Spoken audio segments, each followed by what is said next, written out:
where he's brought us to the brink of war. That's a drug addict. And what else? The extraordinary rendition of PRRD. Kundi ka ba namang tanga, 'di ba? Kundi ka ba naman napakababa ng kalibre ng pag-iisip mo, na lasing ka sa kapangyarihan, na you think you can get away with something like that in full view of everybody na video. Naisip-isip ko, ang hina talaga ng mga utak, 'di ba? Utak 'yan ni Marcos. He's the mastermind behind all of this, 'di ba?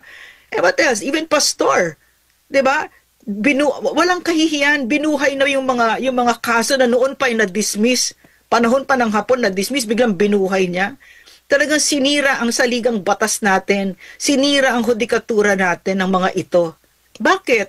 Kasi yan, no, adik eh. 'Di ba? So, it's no longer tenable na maalagaan sarili niya. Nagkakalat eh. Nagkakalat talaga siya. Meron na siyang mga powder dito, na dumudugo-dugo na yung droga. Pucha, ganyan ang president natin. Mahiya naman tayo sa isa't isa, di ba?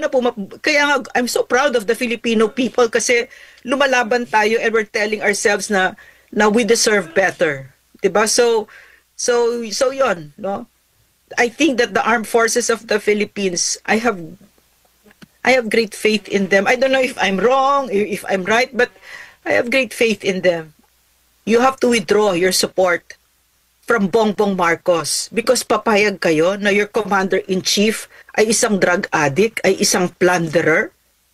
He compromises not just the chain of command, but the entire armed forces of the Philippines has been severely weakened if you have a commander-in-chief who uses illegal drugs. So, noon pa natin hinihingi yon, yung hair follicle drug test. We even underwent it, 'di ba? Kami ni Frank, ni Eric at saka ni Attorney Basantog nung kami ay naglakas loob na hingiin ang tiwala ng mga kababayan natin nung last elections, 'di ba? Na dapat gawin yon. Pero from my perspective right now, no, yes, of course, Bongbong Marcos ought to have done that a very long time ago.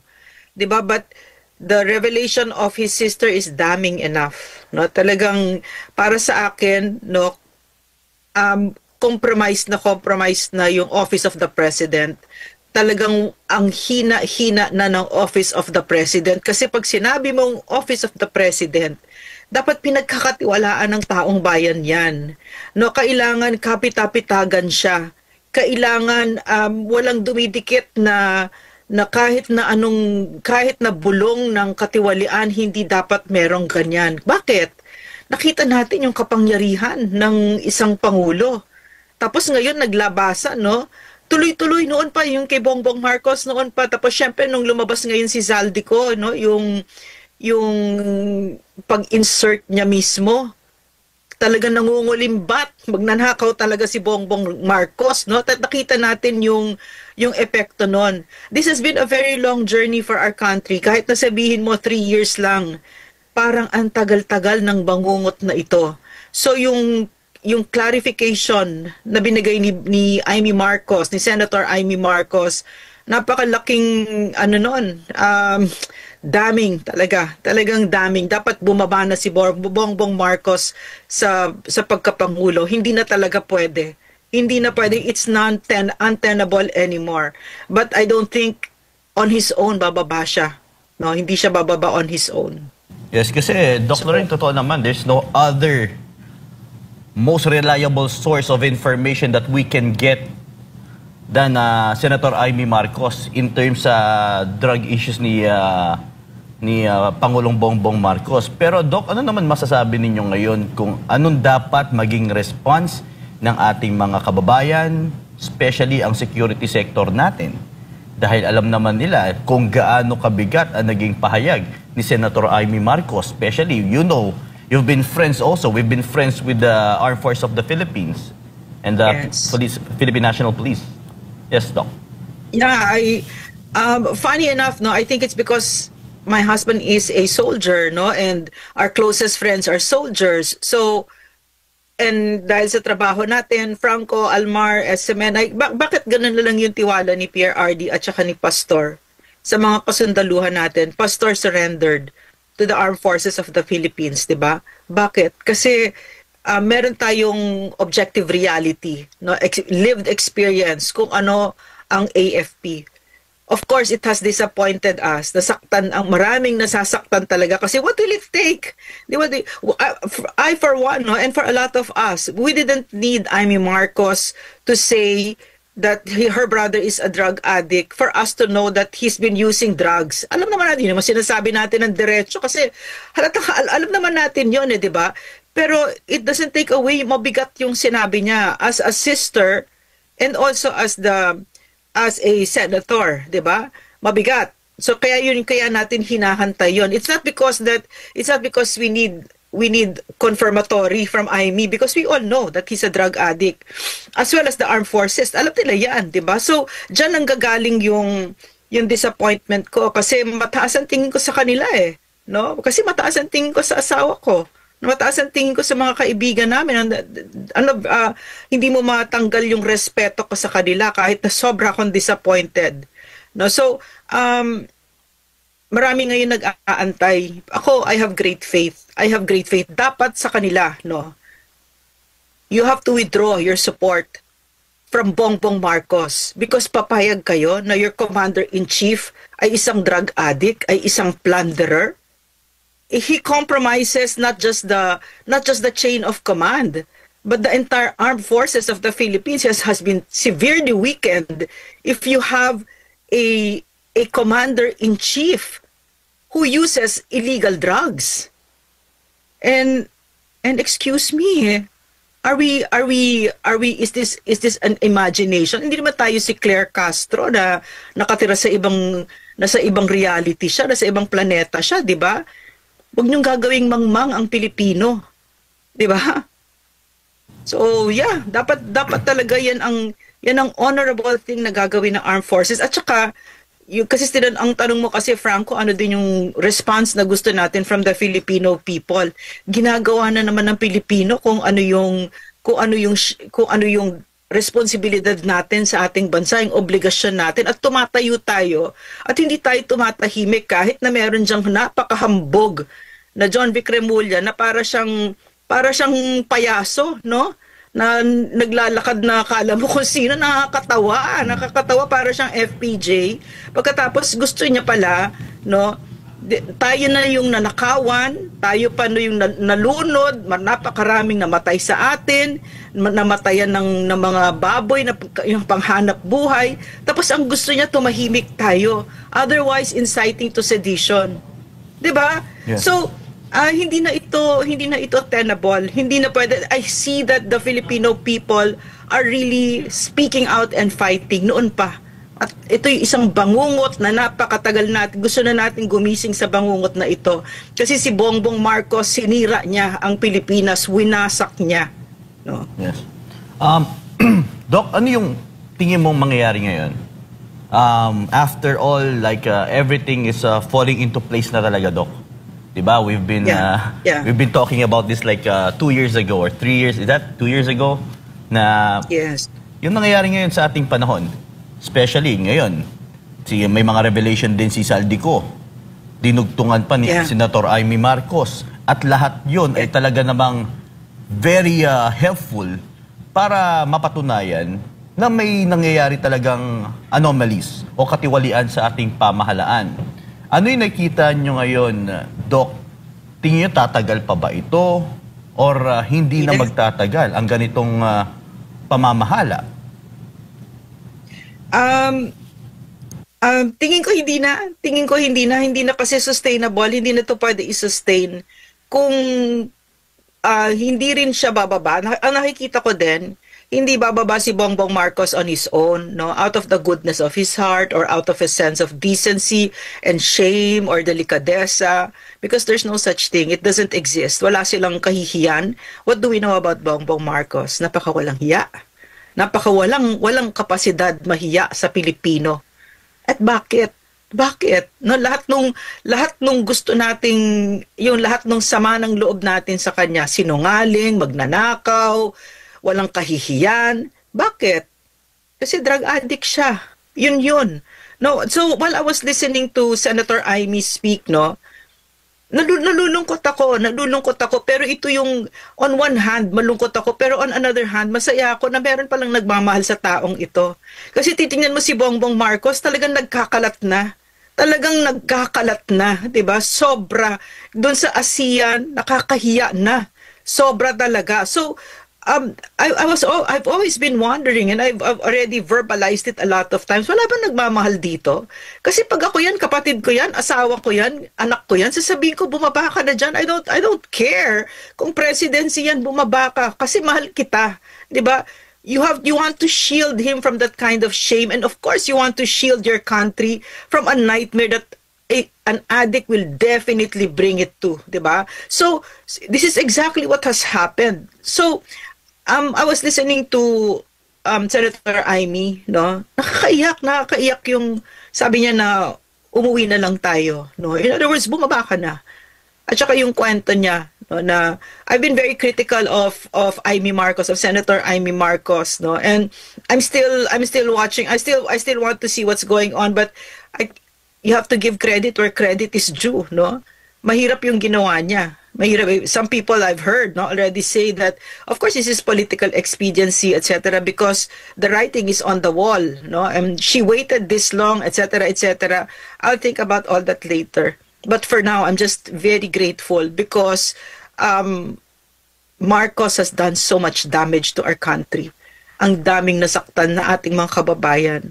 And he has really stolen lives, liberty, its property, everything, no? So, nagpapasalamat tayo sa lahat ng talagang nagko-contribute, at lahat tayo yon, lahat ng mga kababayan natin, everybody, kahit yung mga nag-aaway-away ng mga vloggers, ang middle ground pa rin nila is tanggalin nyo na yan, kasi grabe yan, na talagang sinisira na yung Pilipinas, no? So, that's it. Okay. Doc, magandang gabi, si Almar po ito. Doc, sa tingin po ninyo, ano po yung magiging reaksyon ng AFP dito po sa mga nangyayari, kaliwat kanan na rally, at ngayon meron ng statement nga na matibay na statement mula kay Senator Amy Marcos na talagang gumagamit ng illegal na droga ang kanyang kapatid, Doc? Ano yung magiging response tingin ko ng AFP? No, ano sila? Siguro nagninilay-nilay sila ngayon, no? Nagninilay-nilay sila ngayon kasi hindi rin mabigat yung hindi rin magaan yung mag-withdraw ng support sa isang pangulo, no, commander in chief. Pero alam ko din na hindi rin mabigat na kapag ka drug addict, no? At saka kapag ka mandarambong. At saka kapag ka milyon na yung nandyan sa EDSA, no? He's really tearing our country apart, and ang pagkakaalam ko, ang pagkakilala ko sa mga sundalo na kasi nga asawa ko ay sundalo at ang closest friends namin ay sundalo, closest mga asawa nila, mga anak nila, we grew up, no, together. And sa LCAC, sa work ko and working with PRRD, who was just so respectful, no, and he admired the AFP. Ang pagkakakilala ko sa kanila, no, yung pagkasagrado ng obligasyon nila sa Pilipinas. So, dapat makita nila ito na hindi ito pagtatraidor sa isang commander-in-chief, kung hindi pag-uphold ng kanilang mandato, yung sagrado na mandato at responsibilidad na sa Pilipinas na alagaan nila ang ating bansa at ang taong bayan, and upholding the Constitution. Kasi breach of public trust yun, no? Talagang one after the other. I have not seen a more egregious president than this one. This ought to be a non-brainer. Hindi na dapat ito pinag-iisipan ng matagal. Walang kapasidad si Bongbong Marcos kahit mabuhay siya ng 10 million years. He has no capacity to lead. Why? Because he's a drug addict. You know, a drug addict, kahit bigyan mo lang yan ng isang maliit na halaman, mamamatay yung halaman na yan. Hindi niya yan maaalagaan, no? Hindi niya maalagaan sarili niya. Nagkakalat eh.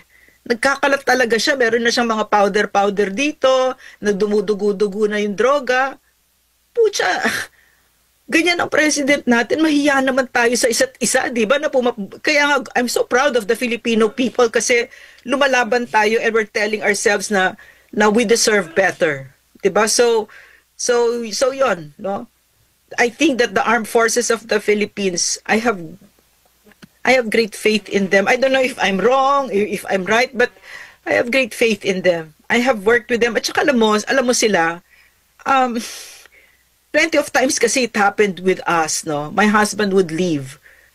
I would be crying kasi pupunta na siya ng Negros, kami mga anak na umiiyak kami, ganun. But he will leave. He'll go. He'll go leave his country. He'll leave his family for country. And then he'll give up his life for our country. So it's a lived experience for me. And nakita ko yan sa marami kaming nilibing ng mga kaibigan namin ng mga sundalo. No, so hindi ako madaling mawalan ng tiwala at faith sa ating mga kasundaluhan. Doc, kayo po at ang buong SMNI ang unang nakatikim kung gaano kumbaga kalupit or ano yung takbo ng utak ng ating Pangulo. Kasi nga, natanggalan na tayo ng prangkisa, napunta tayo sa Kongreso.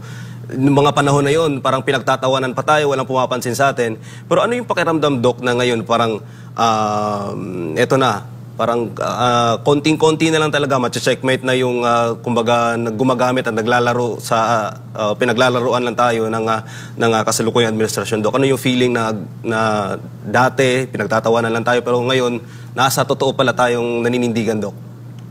Alam mo Alvar, alam mo Franco, mga kababayan, kahit na nangyayari yun noon, yung na-detain kami, kahit na yung tinanggalan kami tayo ng prangkisa ng yung SMNI, kahit na lahat yan nangyayari, kahit nung nag-surrender si Pastor, masakit lahat yon, di ba? But I never lost my pride in what I was doing and never wavered. And okay, my point being, no, kahit nangyayari lahat yon, I have a strong sense kasi of history. So nakikita ko kung ano nangyayaring ito. And I can take the long view. And I knew, very important to take that stand. And to stand there and don't look afraid. Kahit nakaharap mo sila Paduano, di ba, NPA yan. Kahit nakaharap mo yung mga magnanakaw na yan sa Kongreso, sila J.J. Suarez. Sino yung matamba? Si Tambunting, di ba, yung mga yan. Yan sila Abante. O, nasa na sila ngayon, di ba? Nasa na kayo ngayon? So, alam ko yon. Alam ko na dadating ang panahon kasi natutunan ko yun kay PRRD eh. Sinabi niya yon eh, no, na relax lang tayong lahat dito. Lahat may hangganan. Lahat dadating ang araw ng singilan. There will be a day of accounting for everybody. And so I never, from the very start nung inaapit, I was very proud of it. Very, very proud all the time. All the time that I take a wider view kasi I tell myself, you know what? Someday you can tell this to your apo, 'di ba? And history will know that there was SMNI. No, I was so proud of SMNI. Hindi nagwo-water down ang SMNI. At saka hindi tumahimik ang SMNI. Tuloy-tuloy lang tayo, naghahanap tayo ng paraan kung ano-anong magic na ninja, 'di ba? Para lumalabas ang katotohanan kasi yung sinasabi ng SMNI noon na talagang why I was also so proud to be part of SMNI, 'di ba? Redefining press freedom. Because media is a whore. Media is part of the problem. Media is number one even. Liars, walang mga prinsipyo pwedeng bayaran, 'di ba? Tayo ganun ba tayo? SMNI? No. 'Di ba? Walang pwedeng bayaran diyan. At bakit nagsasalita ng ganyan ng SMNI? First hand nakilala ko kayo.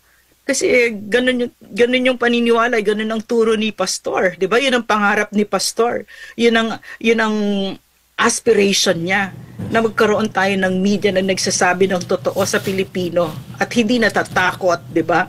So siguro because I'm a dinosaur, I guess, no, na I take the long view in all of this, no, and I'm able to look at things from a paradoxical and ironical perspective. I'm not very literal, in other words. So habang binubugbog ka, katulad ngayon si PRRD, no, nasa The Hague siya, nasa preso siya, but he's a living legend, no? And arguably the most powerful political figure in the country, maybe not even political, maybe the most powerful public figure, most beloved. Why? Eh, dinagdagan pa ni Marcos eh. Nilagay pa niya sa preso, di ba?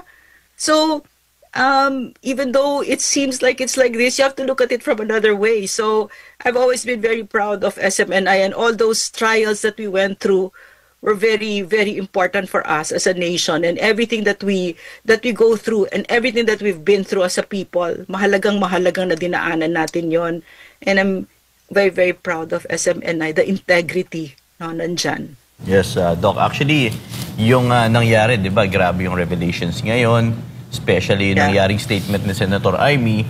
Try to scroll, try to check some other medias if they have this very fearful revelation coming from Senator Amy Marcos. Yun yung mga hinihintay syempre natin na i-expose din kasi bilang isang media, that's your job, it's your duty for you to inform every Filipino people, especially dito sa revelation ni Senator Amy Marcos, pero nananatili pa rin sila na ganon. Pero here we still stand dahil ginagampanan lang natin ang ating trabaho na magpahayag ng katotohanan. Pero Doc, maitanong ko lang. And Franco, yes. May I add, and for what? For what? For money. 'Di ba? Even now, no, the rallies are not live streamed by the mainstream media and government media. It's just SMNI, UNTV, just a handful, no. So and they figured out Martin Romualdez and Bongbong Marcos playbook ni FM Senior ito na dapat ikaw may-ari ng media, dapat kontrolado mo yan, etc., di ba? And then now, no, the most ridiculous things that we've ever seen, no, talagang nakakahiya, mahihiya ka na lang talaga para sa kanila, pero napakaganda na nadaanan natin ito, na nakita natin yung kalibre ng media, napaka-unprofessional. As I said, mga whores, di ba? Mga prostitutes talaga, na at sila yung talagang sumisira at wawasak sa Pilipinas. Yung media niya, puro kasinungalingan, walang ipinagkaiba. Puro kasinungalingan, walang ipinagkaiba kay Bongbong Marcos, kay Lisa Marcos, kay Tambaloslos, kay Martin Romualdez, puros mga sinungaling. So talagang, what's the term for that? Yung talagang you're just so angry with all these lies, no, na parang CPP, no, wala pinagkaiba kasi nga the CPP is inside media, 'di ba? So media has really been part and parcel of the problem. So now I'm finding out that they're not even the speech of Senator Amy Marcos has been slowed down nila, at tapos may iba tinatanggal. So I'm asking everybody to download it, no. I don't get this guy. I don't get it's the order now of Lisa Marcos, no. So A1 yung source ko, no. So I don't get that kind of thinking, no, na they don't understand the nature of the beast. They don't understand the internet, that people see it, they download it, it's there. So what's the point, 'di ba? Ano pang, why are you trying to control it, 'di ba? Yeah. So mababa ang kalibre ng pag-iisip ng mga ito. Ganid lang sa pera at saka pangyarihan at saka droga. No? Correct. Doc, bilang isang doktor, ngayon sa naging statement ni Senator Amy Marcos patungkol sa kanyang kapatid, is it really reflecting now on what's happening in our country? Especially, di ba, Doc, yung mga, ang dami na namamatay sa atin because of the project, supposedly, flood control project. Ito po yung parang clear definition ng crime against humanity. Marami, libo-libo ang namamatay dahil sa korupsyon. Why? Kasi hindi na-implement yung dapat i-implement nila sa mga projects. Kaya sanhin nakamatay na maraming Pilipino. This is a clear reflection ng crime against humanity. Tama po ba, Doc?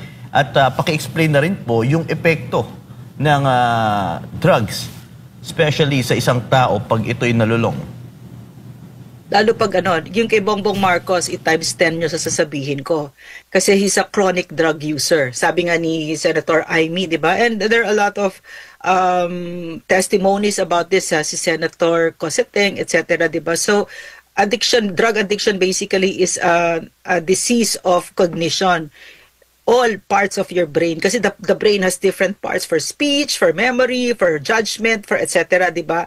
Lahat yan apektado. Lahat from your decision making, your judgment, your perception, your impulse control, everything is shot kapag ka ikaw ay may drugs, no? Pag ikaw nagda-drugs.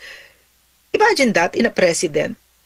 Can you imagine that? Can you imagine? So, it's not surprising anymore that this man brought us to hell with his decisions, and because of his weakness, no, a lot of people na nakapaligid sa kanya stepped up and talaga nagpa-power play silang lahat. Gusto nila lahat maging president. Nakita niyo ba si John Vic Remulla? Parang ungas, di ba? Parang naglalakad na Avengers na ewan. Pinagsasabi nito, wala namang kagaling-galing, di ba? Ang yayabang. Under 3 years, winasak ang Pilipinas, pero kayayabang, di ba? So, and you've seen a family where a drug addict, where the head of the family is a drug addict. Walang mabuting kahihinatnan ang pamilyang yan. Puro dusa, puro sila mag-iiyakan, walang kakainin ng mga bata, impyerno ang buhay nila, impyerno. Ano bang ginawa niya sa Pilipinas? Ginawa niyang impyerno. From the most promising economy in the region, we're now the worst performing stock market in the whole world. No, imagine that, no? And what plenty of things, no? And where he's brought us to the brink of war. That's a drug addict. And what else? The extraordinary rendition of PRRD. Kundi ka ba namang tanga, 'di ba? Kundi ka ba naman napakababa ng kalibre ng pag-iisip mo?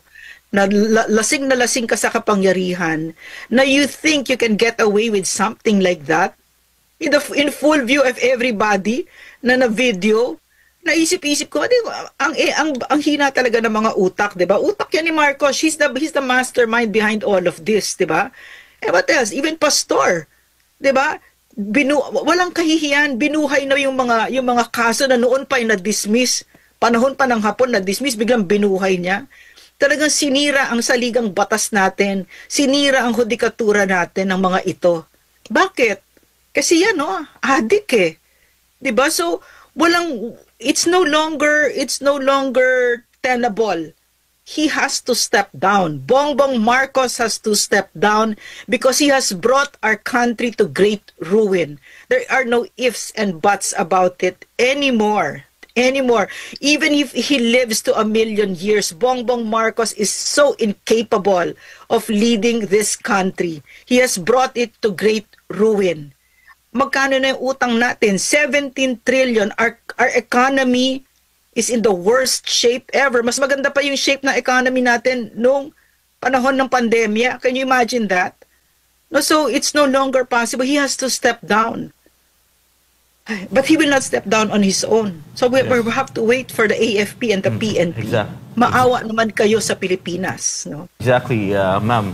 Like even though like every Filipino go out in the streets, conduct this rally and everything, but we should know how important the role of the armed force of the Philippines, the Philippine National Police, because they are the backbone of the government.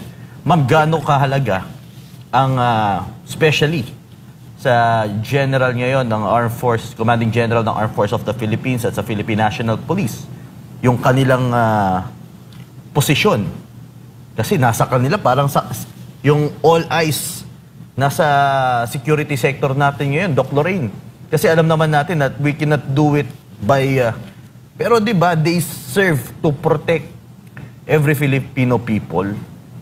Kaya nga, Doc, ano masasabi nyo ngayon sa katayuan ng AFP at PNP? Well, hindi madali. Hindi madali kung nasan sila ngayon.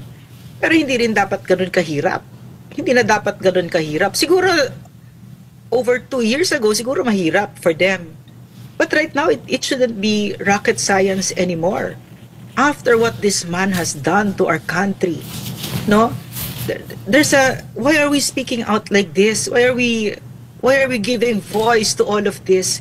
Because there are plenty of Filipinos who do not have the privilege of being heard, no, being on SMNI.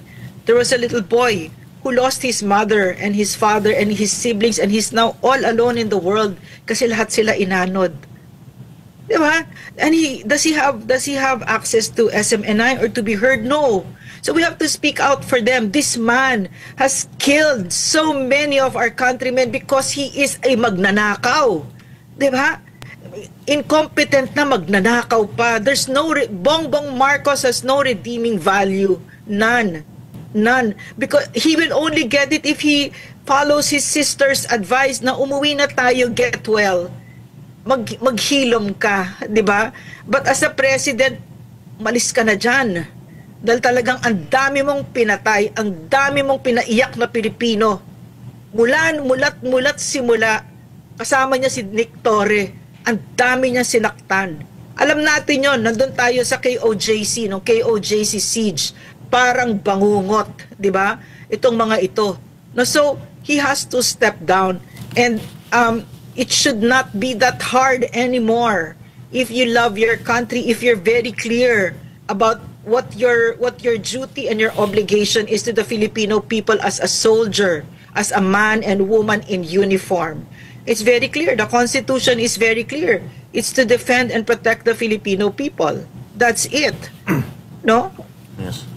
At, Doc, right away, ang ginagawa kasing response every single time na meron tayo mga ganitong ipapahayag, may mga ipapahayag, may mga paglalantad, gaya na lang ng kay Zaldico at Senator Amy Marcos, right away, ang pinaka-source ng sasagot ng Malacanang is si Claire Castro. Yeah, si ano ba tawag dito? Yeah, si Claire Castro na lang. Eh kasi mapapa-anti-Claire ako eh. Is that correct? Claire Castro. Claire Castro. Yeah, right away, every time na magkakaroon ng statement, pabubulaanan lang niya. Kay Zaldico, pinabulaanan. Ngayon, right away, after ng revelation ni Senator Amy Marcos, pinabulaanan na naman. So ito yung parang nagiging basihan ng ating pamahalaan every time. And every Filipino knows about it. Like, are we gonna listen to this? We know that there's no substance, even an iota of substance that we can get from, hindi naman opinionated, but that's what every Filipino felt every time they listen to Claire Castro. That's according to the comments. Dok, ano masabi niyo na ito na lang lagi I agree. Parang kasagutan sa lahat ng tanong ng mga tao? Si Claire Castro is the very faithful alter ego of Bongbong Marcos. She's a liar, she's stupid, she has no conscience, she's incompetent, she doesn't know what her job is. But my heart goes out to her because I would never accept a job yung spokesperson para dyan kasi sinungaling yan eh. She's being left alone on her own. No, bahala siya kung anong sagutin niya, 'di ba? And like you said, no, parang they're trying to make us accept trash. Because that level of discourse that Claire Castro has given the Filipino people as the spokesperson of the president is just really trashy. It's unbelievable. It's beyond the pale. But it's like Bongbong Marcos. It's the same response that we have. It's really yung guttural talaga na parang what's this, di ba? Ke horror, di ba? But it's really the level of the government right now. And one more thing that I also want to point out, no, like yung all of them are like that consistently like gibo. No, with a Maltese passport, it's just so basura talaga, sobrang basura, sobrang binaboy ang Pilipino. At alam mo, masakit, hindi, masakit para sa amin, no, na nag-serve kay PRRD ng bansa under PRRD, kasi PRRD, parang treasure niya ang Pilipino. Parang treasure niya ang Pilipinas, yung soberenya natin, at saka yung bigas, at saka yung dapat komportable ang buhay nila, yung parang babaeng mahal na mahal niya. Tapos ito winalanghiya niya. Diba? So, Claire Castro is really just a faithful face of Bongbong Marcos. Water seeks its own level and they're both on the same level. No? So, and hindi pa nga natatakot ako kasi parang nung yung harm na ginawa ni Bongbong Marcos sa Pilipinas kasi masyado niyang binasura, masyadong basura so that I'm not even hearing right now except from the INC, no? During the rally that I heard it, parang finally somebody said it na yung yung ayaw niyang pagtakpan, 'di ba? Naririnig natin 'yan. Huwag magsisinungaling at pupunta tayo sa mga masterminds, 'di ba? Umabot tayo hanggang diyan. Tapos gusto ko ito, yung hindi nasasabi, isoli niyo yung mga ninakaw niyo. 'Di ba? Bakit hindi natin hinihingi 'yon? Parang pumapayag na naman tayo sa pangungulimbat ng mga Marcos na 'yan. Napakadaming ninakaw sa atin 'yan. Kahit yung savings ng yung PDIC ginalaw, kahit yung PhilHealth na contributions ginalaw. 'Di ba talagang napakawalang hiya ng demonyong Marcos na ito na talagang dapat ang hinihingi natin isoli mo. Dapat hindi yan paliliparin. Dapat ipasok sa preso yan. Silang dalawa ng asawa niyang magnanakaw din. Dapat panagutin lahat ng nagnakaw sa Pilipino at pagkatapos ay dapat isole yung ninakaw. Hindi tayo papayag kasi nanonood ang mga anak natin, nanonood ang future generations of Filipinos. Kasi inuulit natin Inuulit na naman natin, umulit naman ang kasaysayan ngayon di ba? Pero noon, ang dami nating pagkakamali, di ba?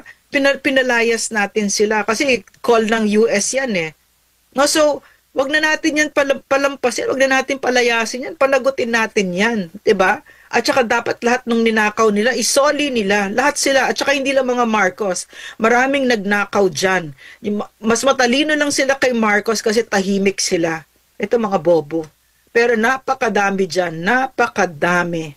Na ang ninakaw nila, alam mo, hindi lang naman pera yung ninakaw nila Ninakaw nila talaga yung comfort natin, ninakaw nila yung nanay, tatay, kapatid ng batang yon, ninakaw nila yung kabuhayan, ninakaw nila yung mga bahay, na makasimpleng bahay na wala pa, na talagang pinaghirapan, ipinundar, yung mga, buti pa nga yun dahil pwede mo pang palitan, pero yung namatay na, at saka yung discomfort, di ba, na punong-puno ng putik, 'di ba? At saka yung feelings of despair, lahat yun ninakaw. Ninakaw yung napakagandang kinabukasan ng Pilipinas kasi may isang noong 1960s ahead pa tayo sa Japan.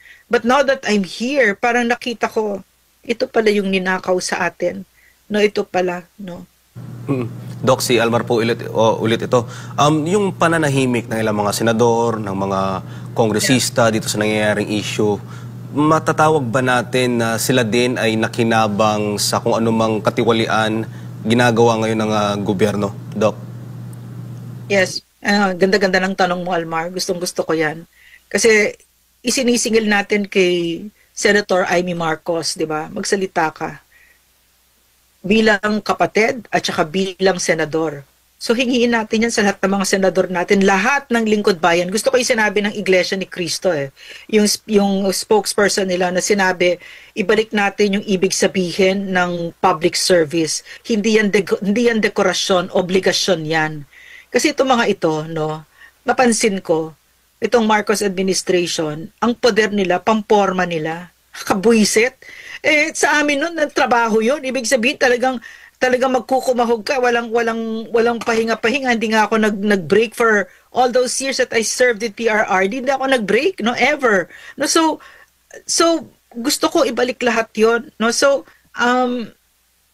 dapat magsalita, dapat tayo ay mag-demand niyan. Dapat hingiin natin yan sa ating mga public servants, you know, that you owe us that kind of clarity. Huwag kayong tatahimik-tahimik dyan, no. Kasi you owe, if there's anything, there's so many good things that are happening right now.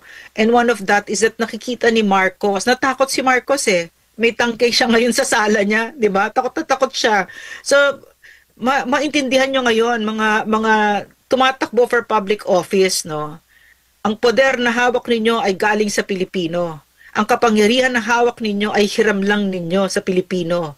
At kapag kayo ay nagnakaw or hindi kayo nagsisilbi ng maayos, babawiin yan ng Pilipino. So nakita ngayon natin, no, binabawi na ngayon ng Pilipino ang tiwala na binigay kay Bongbong Marcos. Na ngayon, takot na takot siya, no? Takot na takot siya. Nakita niyo ba yung barbed wire, razor wire pa? Sabi ni ni Jade, no? Razor wire, hindi siya ordinary na barbed wire. Talagang ang purpose nun is talagang saktan ka, no? So takot na takot si Bongbong Marcos. So this is a lesson that sana dumikdik sa utak ng mga public servants na yan. Ang mga hawak ninyo na poder ay hindi yan dekorasyon. Obligasyon ninyo yan sa Pilipinas. Magsilbi kayo ng maayos. Hindi kayo special. Mga trabahante lang kayo. Magsalita kayo ngayon. Dok, maliban doon sa mga nananahimik dito sa issue, meron ding talagang kitang-kita natin na talagang araw-araw o halos araw-araw ginagamit na talagang piyesa ng gobyerno para pagtakpan itong ang nangyayaring katuwalian. Dok, dito sa ICI, itong may video na si Zaldico, may statement na si Senator Amy Marcos. Sa tingin po ninyo, Dok, ano pa yung magiging papel ng ICI o ano yung magiging reaction din ng ICI dito sa mga nilalabas sa statement ng dalawang individual, Doc? Alam mo, Almar, Jade, Almar and Franco at mga kababayan, hindi ko sinusundan yung ICI na yan kasi basura siya sa akin. Hindi siya mahalaga sa akin. Si Marcos ang nag-create niyan. Siya pa nag-appoint. Paano naging independent yon? So true enough, ano ba yung lumalabas sa mga bunganga ng mga walang kwentang yan. Walang prinsipyo yung mga yan. So hindi ko sila pinapansin. So dapat ibasura na yan. Ibasura, hindi nila gagalawin si Bongbong Marcos at si Martin Romualdez na ang pinakamalaking atraso sa Pilipinas at pinakamalaking ninakaw sa Pilipino.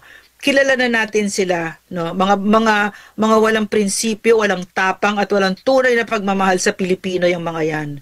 No, so dapat tanggalin na yan. At saka hindi naman yata pinapansin ng Pilipino yan, ano? Parang ang nagpapalaki lang ng nila ng consciousness sa kanila is mainstream media, 'di ba?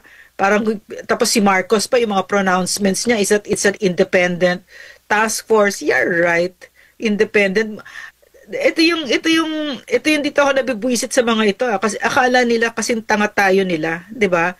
Tatanga kasi, sobrang tanga. So akala nila naluloko niya ang Pilipino. And again, that's another part of drug addiction. That's what I mean when I say perception. So, kung meron kayong uncle na lasengo or siya yung pupunta sa Christmas party ninyo na akala niya nakakatuwa siya, tapos ang bastos-bastos na pala niya, tapos suka siya ng suka, tapos he thinks he's funny, he thinks he's getting away with it, but everybody wants to stay away from him. Ganyan ang drug addict. He thinks that we don't see through his mahiya naman kayo. Ay mga ganyan, akala niyo natin, wow, anti corruption na siya itong kawatan na ito, 'di ba? Porket nagsalita siya ng ganyan, ay hindi na siya magnanakaw. Ano to, tanga ba tayo, 'di ba? So ganun yung trato niya kasi nga drug addict siya, so akala niya. Tapos yung mga strategies pa niya, meaning si Lisa Marcos, isa din lulong din sa droga, taga-isip niya, o 'di ba?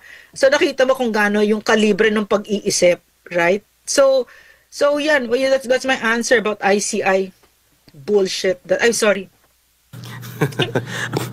Doc, alam naman ng maraming Pilipino na walang balak si dating mayor noon na si Vice President Sara Duterte ngayon na tumakbo sa National Post. Pero ang nangyari, parang si Senator Amy Marcos ang nagtulay para nga mag-communication si BBM tsaka si VP Sara. May statement kasi siya kanina na alam pala nila, nung mga bata pa sila, talagang problema na talaga nila si BBM. Tapos alam nila, batid nila na gumagamit ng illegal na droga. So parang medyo, kasi siya ang nagreto. Yeah. Alam niya palang mayroong problema yung kapatid niya, pero nireto niya pa talaga sa mayor dati na si Mayor Sara Duterte na Vice President ngayon, Doc. Ang explanation niya dyan, kasi tinanong ko siya niyan, Almar, Almar, Franco, mga kababayan, tinanong ko siya niyan alam mo palang ganyan, bakit mo pinatakbo? 'Di ba? Kasi pala, nung lumalaki sila, ang parang brainwashing sa kanila, sa pamilya nila, is that there has to be another President Ferdinand Marcos. So, siya yun. So, in other words, they really, paulit-ulit, they feel so entitled to the presidency. They feel so entitled to Malacanang. Kasi dyan sila lumaki 20 years si FM Senior, 'di ba? So, feeling nila sila may-ari, 'di ba? So pinatakbo niya, 'di ba? So do I believe that if there was no pressure for her to do so, is that she would do so, like she's doing it out of the goodness of her heart? I don't think so. I think there is a factor of political expediency in what she's done. Meron siyang makukuha dito, but I give her credit for what she's done, di ba? Because it takes a lot of courage to do that. And I guess, no, and I'm hoping that it also translates to love for country. Kasi yun naman talaga ang gusto natin. Mahal mo ba ang Pilipinas? Kayo? You're asking everybody, AFP, mahal nyo pa ba ang Pilipinas? Ayun, no? Pinagagahasan na, namamatay na yung mga tao at yung pinaka na nasasaktan ay yung mga pinakamahihirap. 'Di ba? So, I guess, siguro that's her, siguro yun yung baggage niya from childhood, 'di ba? And things developed, I guess, na pinagbabato na siya. And then maybe she realized. I don't know. I can't really speak for her. Di ba? Pero yeah, definitely, pinatakbo niya yan kahit na alam na ganyan, no? So, hindi siguro niya ang napansin ko kasi sa kanya, she's a typical sister of a drug addict. She's an enabler.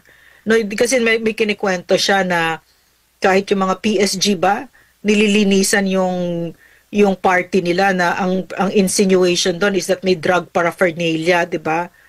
Yun ang classic behavior of an enabler. Ikaw ikaw taga clean up ng mess niya, 'di ba? He's not taking full responsibility, which is why drug addicts are so irresponsible, 'di ba? Kasi may mga nakapalibot. But I guess, no, because I'm also part of a community of in recovery. People are in recovery as a doctor, 'di ba? So parang it's a journey for everyone, even for our country. I mean, nakita mo kung gaano kalalim ang problema ng droga ng Pilipinas, na ang nasa loob ang nagpapaandar ng BJMP ay diyan yung mga drug lords, diyan ang distribution center all over the world. That's how pathological, how sick we are, 'di ba? Na kailangan talaga ng Pilipinas ng renewal talaga. Talagang ang lalim ng sugat ng Pilipinas. So yeah, si Senator Amy siguro, I'm hoping this is part of her personal journey and her awakening, no? I don't know, I can't speak for her. I don't know her that well. Yes, ma'am. At least we will every Filipino deserve a very good night because of Senator Amy Marcos' statement. Yes, yes. Yeah, we thank her, no? So much we want to continue. Yes, ma'am, we want to continue this sana, ma'am. Pero time na po tayo. Pero huling message na lang po sa ating mga kababayan, especially sa nangyari. Especially saan? Sa, yan, very successful na mga rallies natin, ma'am, at sa mga sunod-sunod na mga revelation. Yeah, this has been a long time coming, no? Tagal nating inantay ito. Maraming nag-risk dito, maraming nagsalita, maraming nagsugal, no? At maraming nasaktan, maraming namatay, no? Pero nakikita ko yung sinasabi ni PRRD, yung I am not a Filipino for nothing, no? Na medyo mabagal tayo pero pag nandyan na, no? Hindi mo na pwedeng pigilan. So I'm very proud of the Filipino people. Yung sinasabi ni PRRD na Bongbong Marcos, hindi mo kilala ang Pilipino, yun, hindi mo kilala. Sobra mong binastos, no? At saka years from now, that our children will look back, future generations will look back, and they will see this is the way to fight for your country. And pwede ba huwag kayong bumoto ng drug addict, di ba? So I'm very proud. This is a very hopeful day, and I hope na mapalitan na siya. I hope he steps down because he is not fit to lead our country. There is a country that calls to us, no? Noon pa there is a country that calls to us, yung talagang pangarap natin na bansa, and we cannot have it with the president like that. So maraming salamat, no, na magkakasama tayo at nagtutulungan tayo para sa Pilipinas, no?